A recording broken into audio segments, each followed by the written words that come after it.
Hey guys, Fast from X-Force again, and Scott from X-Force again. today we've got something a little bit different. So we're always got something a little bit different, because we are different. And today we've got a custom built blaster. So we're not doing out of the box unboxing, blah blah. We thought we'd do something a bit different. We have a lot of people always going, oh, I want to buy this blaster. What can I do to it? Oh, I want to do this, or I want to do that. I want to add that or this. So we figured, you know what? We're going to build one ready to go for you guys. And we're going to build it off a base that's going to be pretty decent. So we gone with a full metal blaster. Yes, it's an M4, but everybody likes the M4s because it's a classic.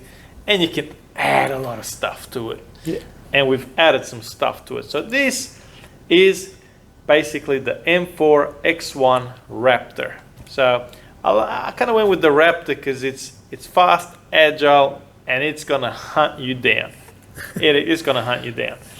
So now a couple of things about it. So let me turn around like that. This also has the X-Force logo on it over here. Laser engraved. Laser engraved. So for those that, you know, don't want a pure black, we have that. And that's the only way we have it, so too bad. Alright, first things first. Starting from this end, we have the Crane stock. crane stock. I was kind of like crane stock, you know. I do like the crane stock for, you know, it's versatile. Yeah. Lots of room for batteries. Yeah, not so much for the looks. It's not something that, oh man, it's really sexy, you know. The crane stock is just versatile. You've got room for battery in your buffer tube, and then you got these little bits over here, this little bit of tubes where you can pull and stick some more batteries in there. Plus the cheek rest is really comfy. Yeah. Then obviously going on to your receiver, that's full metal receiver. Yep. With a full metal gearbox inside, metal gears.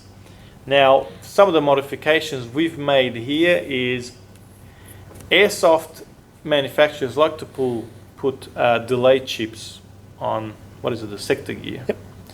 Now, with us, airsofters don't run the sort of size batteries we do. They normally go 7.4 or 9, up to about 9 volt. We go 11 because we need more push for those heavy gels. So with the sector gear having that little delay chip, you get a lot of misfeeding when you start going too fast. So we've removed that delay chip, and we've also put a full metal rack because a lot of them put nylon or about 2 or 3 teeth that are metal and the rest are nylon. We've gone full metal rack. And an M100 spring in there, which is gonna give you a bit of, you know. And then normally I think they go with like an M80 or something like that a lot of times. Stock's M80 usually. Yeah, so they don't need as much or harder push for the BB because they're a lot lighter than our gels. And we've gone with the 556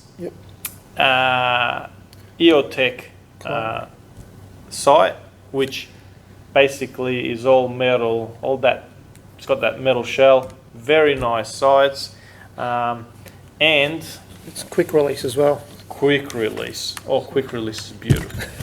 And PEC box. Now, this is normally a lot of the PEC boxes you'll have your laser and flashlight. This one is just flashlight. So no laser on this PEC. It does come with it there. It looks like it's got it, but it doesn't have it. We've taken it out because a lot of the fields do not allow laser, and we don't want you being tempted to do anything. I'd be tempted. Yeah, rash and sinful as to point a laser at some poor kid's eye.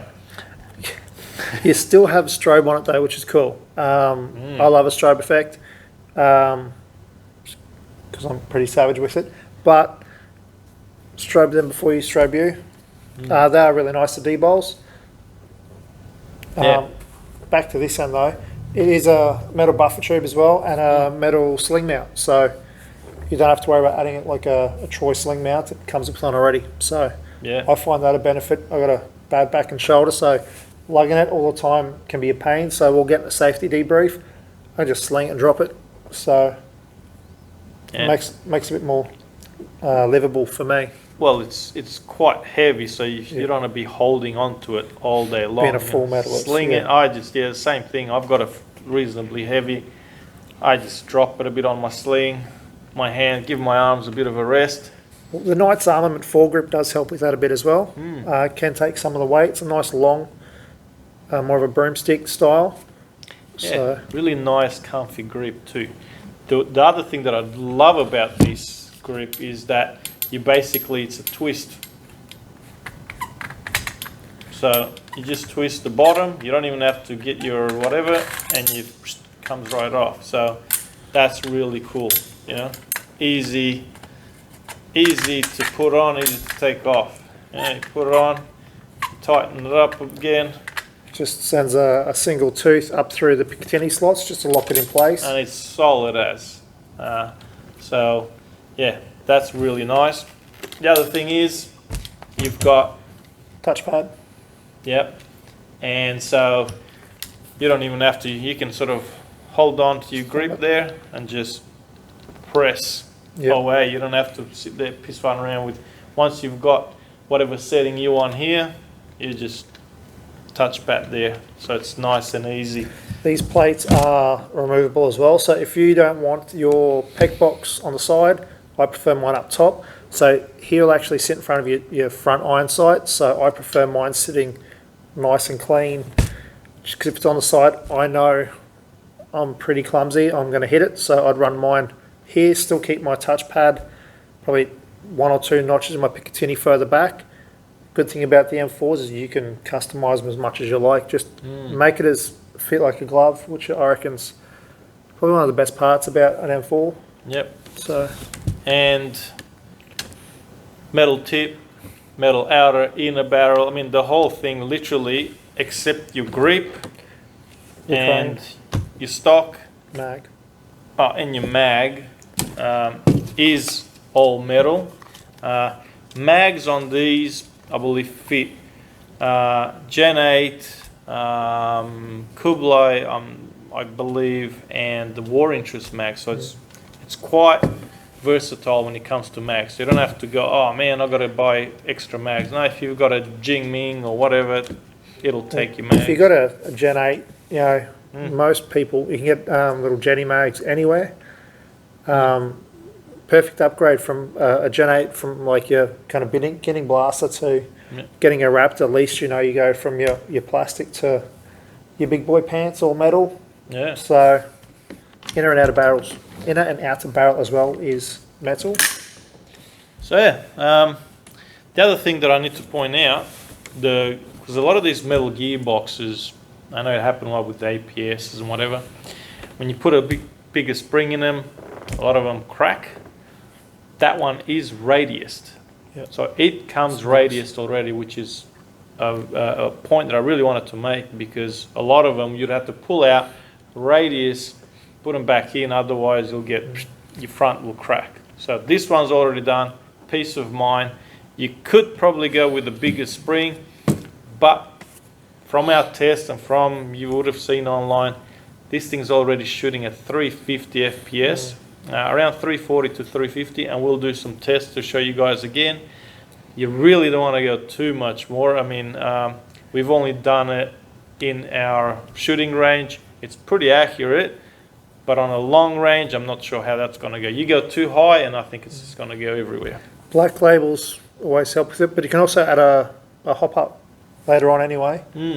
Feels like Crossfire, I believe, Shimura Field are starting to run 330 FPS when they open. So the spring will bed in, but yeah, it's a nice all-round blaster. So the M4 carbine done for a CQB in real world.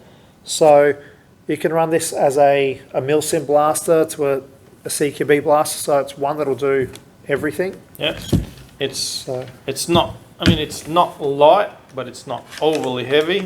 and yeah, if you want to run it sort of as a CQB, it's actually quite nice. Like I said, with the grip, actually feels really good.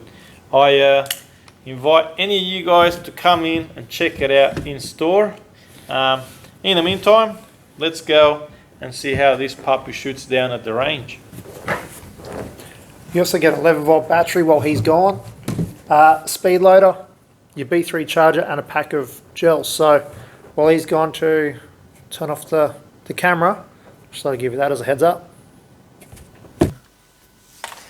Hey guys, so we're at our range here with the M4X1 Raptor, custom built by us. Alright, so just a quick, let me sort of give you guys a nice close-up. A peg box there, tip, all the rails, the 556. EOTech. Yeah, my phone doesn't like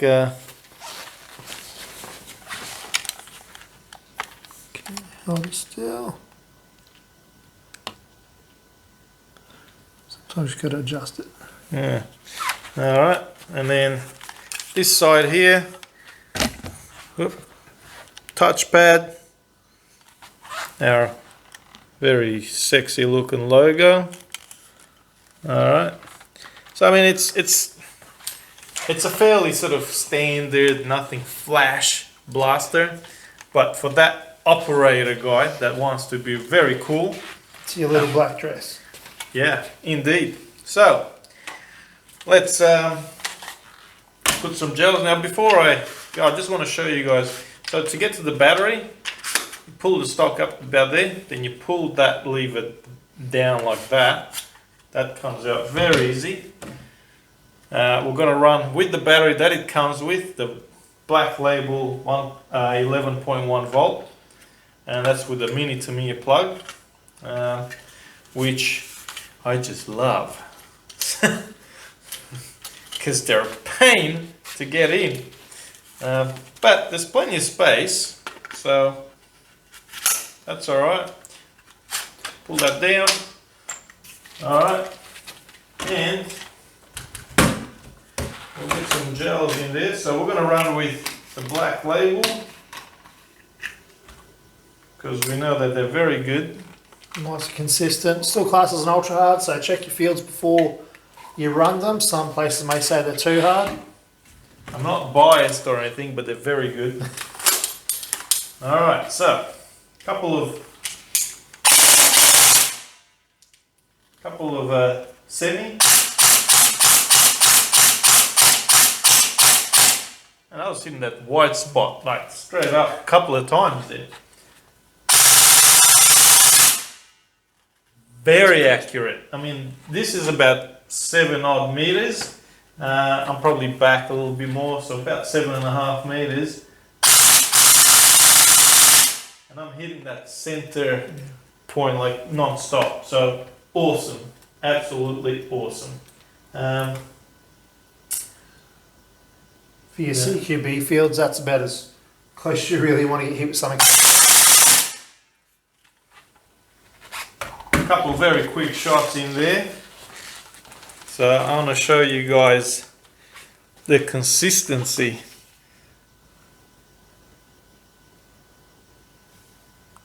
There we go. Wow. Now it does say 391. Maybe we might have had a burst in there somewhere. Yeah. But I think, well, the minimum reading there is 340, so you know, nice and hard. that, I mean, 350. I'm just going to go with 3 because the amount of 350s that are in there is just unreal. That is consistent. That's running. Yeah, I don't know. I think Drew was telling me how many shots per second. It's on the 20s, I think. So hitting hard, full metal, 11.1 battery.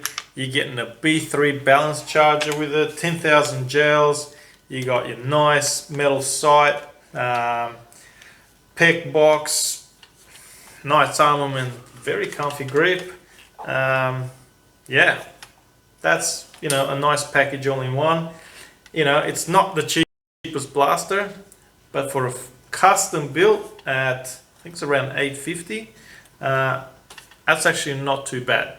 We've done ones in the past, we had to build it for guys, and it wasn't even full metal, and it went higher.